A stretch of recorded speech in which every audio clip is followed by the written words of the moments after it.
together with the younger brother of our debutant, Mr. Luis Alexander Peña-Hermosa.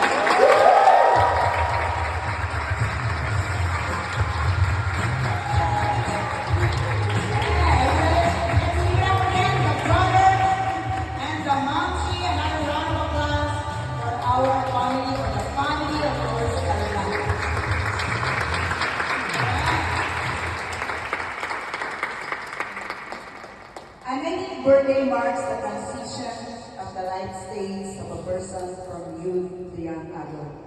I know all of us here, we see Alexis grown up, we see her smile, we see her laugh. And now, we are about to see her as a grown-up lady. A lady of a good character and ambition. So let us go back to when Alexis was a baby. The first year after birth. Roll VTR.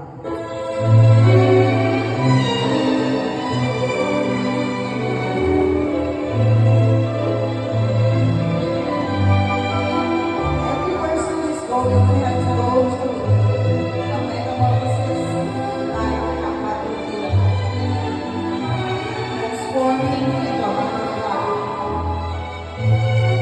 Tonight, we are going to witness the number into a young lady.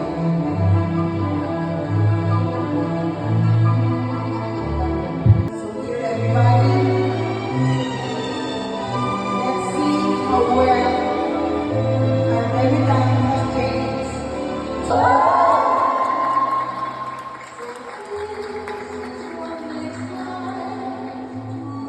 Friends, ladies and gentlemen, another round of applause for Alexis as he turns 18 yesterday, August 20, 2024.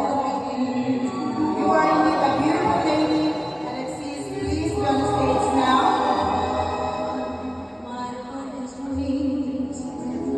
She is very much happy to meet you tonight. May we request everybody to please stand up. Let's all rise as we give the debutant the best and fitting standing ovation.